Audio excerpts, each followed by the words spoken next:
నమస్తే అండి, నేను రజా. ప్రభుత్వ వైద్య కళాశాలలు దీనికి సంబంధించి వైసీపీ పార్టీ చాలా భారీ స్థాయిలోనే రాష్ట్ర వ్యాప్తంగా ఒక సెన్సేషన్ క్రియేట్ చేసే విధంగా ప్రజల్లోకి తీసుకెళ్లే ప్రయత్నం అయితే చేసింది. దాదాపు 1,000 సంతకాలు సేకరణ చేయడం కూడా జరిగింది. అక్కడ తాగలేదు, ర్యాలీలు తీసినారు, రోడ్ల మీదకి వచ్చినారు.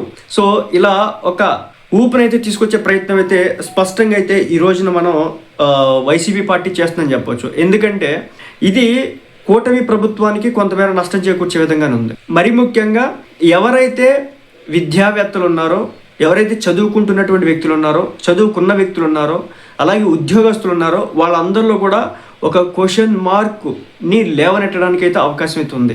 ఒక క్వశ్చన్ని లేవనెట్టడానికి అయితే అవకాశం ఉంది. ఇప్పుడు విద్య కావచ్చు, వైద్యం కావచ్చు, కంప్లీట్గా ప్రభుత్వంలో ఉండాలి.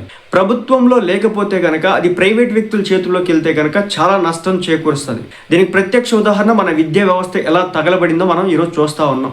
ఇష్టం వచ్చినంత దారుణంగా దోచుకొని తింటారు. ప్రైవేట్ స్కూళ్ళల్లో ఫీజులో దానికంటూ ఒక విధానం ఉండదు, ఒక ఏమీ ఉండదు, ఇష్టం వచ్చినంత లాక్కుంటారు. చివరాఖరికి చిన్న పుస్తకం దగ్గర నుంచి మొదలు పెడితే యూనిఫామ్ల వరకు అక్కడే కొనాలి. దాని మీద భారీ స్థాయిలో వాళ్ళు వసూలు చేస్తూ ఉంటున్నారు. అలాగే ప్రభుత్వ స్కూళ్ళల్లో ఫుడ్ పెడుతున్నారు, బట్టలు ఇస్తున్నారు, బ్యాగులు ఇస్తున్నారు, పుస్తకాలు ఇస్తున్నారు. అయినా కానీ తల్లిదండ్రులు ఇంకా పబ్లిక్ గవర్నమెంట్ స్కూల్స్కి పంపించడానికి పిల్లల్ని ఇష్టపడకపోవడానికి ఉన్నటువంటి కారణం టీచింగ్ ఫెసిలిటీస్ సరిగ్గా ఉండకపోవడం.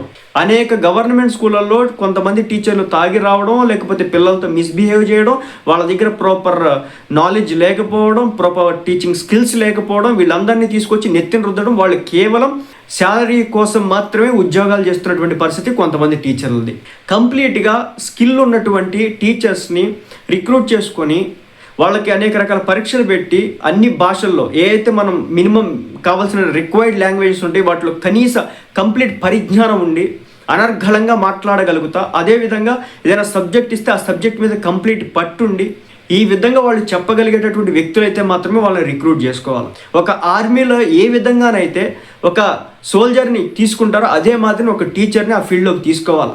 కానీ ఈ రోజున అలా జరగవు మన దేశం. మీరు చూడండి, ప్రైవేట్ స్కూల్ విషయానికి వస్తే కనుక ఏదైతే ఆ స్కూల్ మేనేజ్మెంట్ కావచ్చు, డిపార్ట్మెంట్ కావచ్చు, వాళ్ళకి కొన్ని రూల్స్ రెగ్యులేషన్ చాలా గట్టిగా పెడుతుంది.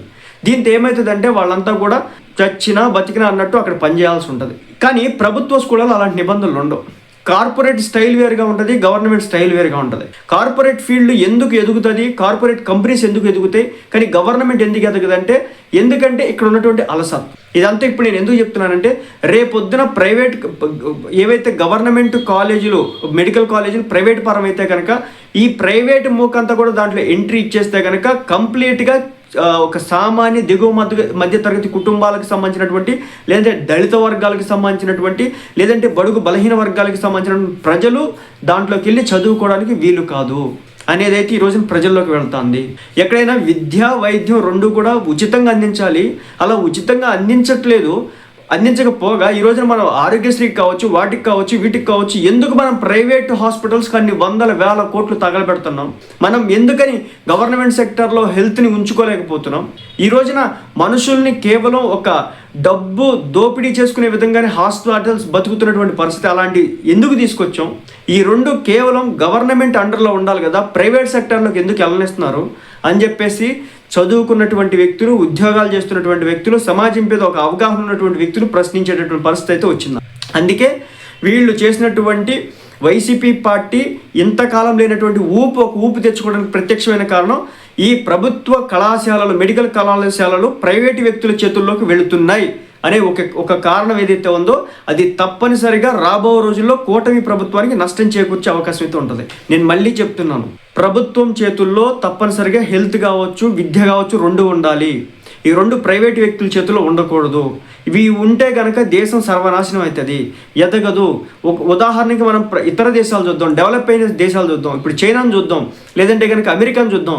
ఆ దేశాల్లో విద్య కంప్లీట్గా ఒక స్థాయి వచ్చే వరకు అంతా కూడా ఫ్రీ, ఒక లెవెల్ వచ్చే వరకు ఫ్రీ, ఫుడ్తో సహా. కానీ ఎప్పుడైతే ఆ లెవెల్ దాటుతో ఆ తర్వాత నుంచి విపరీతమైన డబ్బులు పెట్టి చదువుకోవాల్సి ఉంటుంది. కానీ మన దేశంలో ఈ రోజున పరిస్థితి ఎలా తగలబడిందో మనం చూస్తున్నాం. కాబట్టి వైసీపీ వాళ్ళు చేస్తున్నటువంటి దీంట్లో ఒకవేళ నిజాయితీ ఉందంటే వాళ్ళు రాజకీయం కోసం చేస్తున్న ఒక కొంత జాగ్రత్త అయితే ఉంది, నిజాయితీ అయితే ఉంది. కాబట్టి దయచేసి ఈ ప్రభుత్వానికి సంబంధించినటువంటి మెడికల్ కాలేజెస్ని ప్రైవేట్ పరం చేయకపోవడం మంచిది. చేయడం వల్ల కూటమి ప్రభుత్వం రాబో రోజుల్లో కొంత ఇబ్బందిని అయితే చదువుకున్నటువంటి వర్గాల నుంచి ఎదుర్కోక మాత్రం తప్పదు.